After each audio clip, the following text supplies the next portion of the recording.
Well, hey, ciao people, dobro jutro.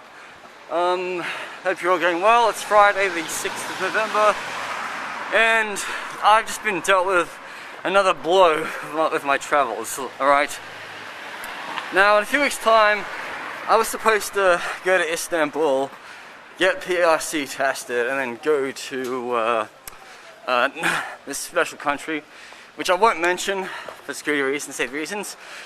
But they have cancelled my flight to this country. But the funny thing was, this airline, basically they've not cancelled my flight back to Istanbul from this country. So I believe I can actually get there somehow, or winging it, maybe landing it. But you never know. Like, I mean, like, I'm supposed to leave for Istanbul in a few weeks' time. That Air Serbia flight might get canned. Or even my flights to Sweden might get canned as well, because it's been chopped and changed recently. Yeah. So I mean, everything is just unpredictable. I mean, I'm in Serbia now, and I'm supposed to be here till the 20th. That's where I want to be. But if I wanted to maximize my travel time, I would literally leave Serbia right now and start traveling to my mysterious destination by land. From Belgrade to wherever I'm going.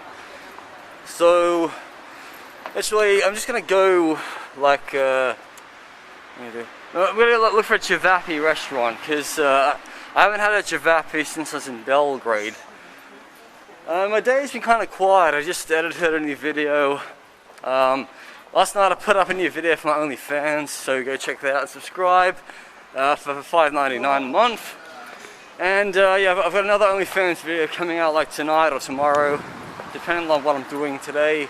Yes. So check it out. This box of coffee cold, milk coffee, whatever you want to call it, iced coffee, 61 dinar, and these chocolate bars with banana flavor are 14 dinar each.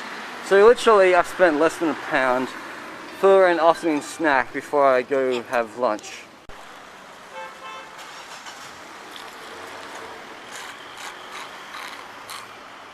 I look like such a little kid drinking iced coffee out of a juice box. Seriously. So right now I'm at the restaurant. I've got myself a cevapi and a bunch of meat. No, one's meat, just one piece of meat, and a lot of veg and delicious sauces. And got myself yellen beer. Well, that was a very full-of-flying lunch.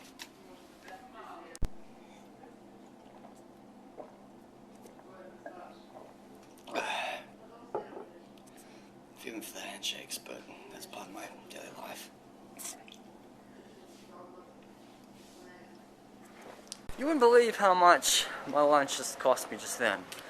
300 Serbian dinar for one single tiny cevapi and a big bun, a lot of raw vegetables, 3 types of sauces, and a large glass of yellen beer. 300 Serbian dinars. Not even £3 sterling or $3 American. So it is, I tell you what, very cheap to dine out. But as a backpacker, I wouldn't really be dining out that much. I mean, to me, that was the first time I had gone to a restaurant this week. I mean, there's a huge difference for me going to a takeaway shop and just walking past and saying, oh, I'll have a hot dog, or I'll have a cevapi, or I'll have a burger, or I'll have a ice cream cone. Huge difference. I mean, to me, that was just sitting down, ordering food, waiting for it to come, and then paying for it. Cost a bit more, but you know, so far I've spent about just 1,000 dinar today on my laundry in the hostel, which is drying now, and then I bought some snacks, which I've got right here, and then my cevapi meal. So I feel full and satisfied, and a little bit tipsy after one drink as usual. So I'm just gonna go for a walk around town right now. Did a bit of shopping right now. I got 3 pairs of socks. They're 240 dinars each, so probably just under £2 each, which is what well, sometimes you could pay in the United Kingdom for pair of socks. It just depends. Sometimes in the UK you can get like 3 pairs of socks for £2 from Primark, but then these ones, I guess, well, they're imported, so you have to pay a bit extra. But that's fine. I mean, like, I'll pick up other clothing along the way. Yeah, I mean, it was at a retail shop, not like a market seller. I mean, market sellers tend to sell things like quite cheap. Depends. So this is a nice little park in Novi Sad. They've got a little good fence right here to stop children from falling in, because you know that water is quite deep, I reckon. And yes, they've even built an island for the ducks to live on. And look, they can like all live in that hut. There's some ducks right there, ducks right behind the tree right here. So yeah, they're going out for their afternoon feed. So I'm just making a video today separate from other vlogs I'm making, and today we're going to discuss for the longest time spent somewhere. Now I don't really mean like long times between travel, that's a different like story, but like the longest times you spent somewhere without leaving. Now I was born in the middle of the 1980s in Hornsby, Australia. So I didn't get to leave Australia till I was 2, and then I didn't get to leave Australia again till I was 5. So then from the ages of 5 until I was like 19, I did not leave Sydney at all. So that was like 15 years staying in Sydney, and then I went to see my brother in Brisbane after he moved there, after his wedding. Yes. And then there was a time when like I came back from Europe 7 years ago, and I spent 17 months in Sydney, just like not going anywhere outside of Sydney. I mean, I had so many opportunities I could have done. I could have gone to Cairns to see my father, I could have gone to Melbourne, I could have gone to Canberra to see friends, but I just didn't do any of that. I just wasn't that interested. And then again, there was a time I lived in Stockholm. Like, I stayed in the one city of Stockholm for a period of 33 days between June and July 2018. I wasn't that inspired to see other cities in Sweden, but I did have to travel south to Malmö to get my flight to Romania at the end of the month. And then just recently I stayed in London for like a period of 5 months. And in 5 months I did not leave the city of London until I went to Littlehampton and Milton Keynes last month. So the last 5 months were kind of annoying in London, not being able to get out and see people in other parts of England. I mean, right now you can't see your friends anywhere in England right now because it's lockdown. You can't even leave the country right now because of lockdown.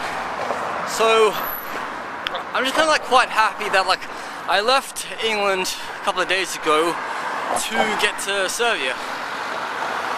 But the interesting thing was, okay, I started living in London in June 2017, and then I didn't go abroad again until November 2017. But in that time frame, every month I had to get out of London for a day, go out to Birmingham, collect my medication scripts from a doctor in Birmingham.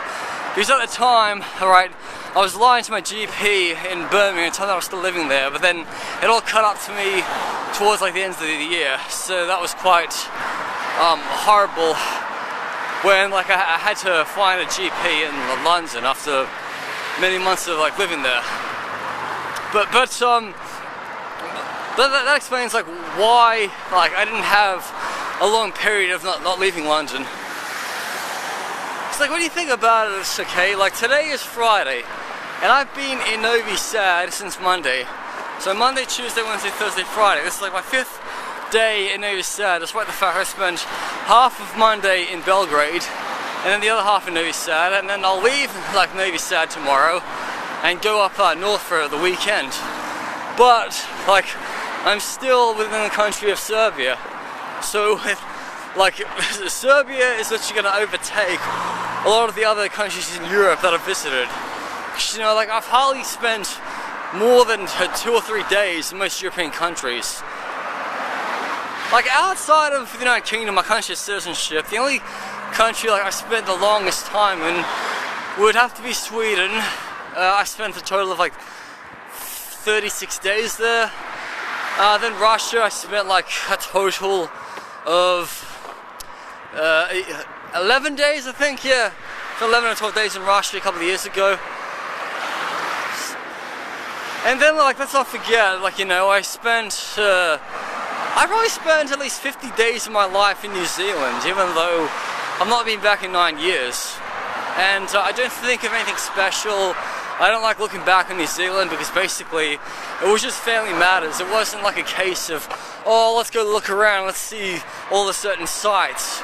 You know, like I drove past Lake Taupo on a bus, didn't even know it was a big lake. I thought it was the sea, but it wasn't. Yeah. But anyway, New Zealand is very overrated, and I hate the country, and I just hate the government, and all about like your white imperialism. So that's why I'd say to people post-lockdown, like, just don't go to New Zealand, just go to all the Pacific Island nations because they've got no COVID right now. I mean, they're hard to get to at the moment, you won't be able to travel to, but I mean, once they open up, I swear to God, I'll be so tight to get into.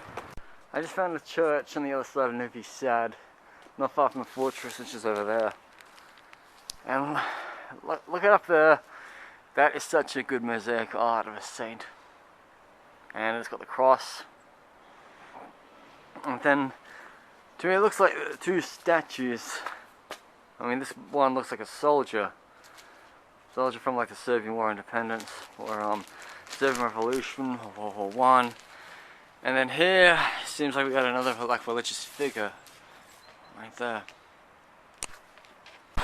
You really should check out the way this river is going. I mean, this side right here, as like it's flowing that way, and then that part of the river is going like downstream. So when you think about it, like that water is going out to Croatia or Hungary, and this river is going up to Belgrade.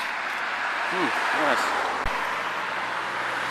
It's not even like 5 o'clock yet, but the sun is going down Novi Sad, going down that way.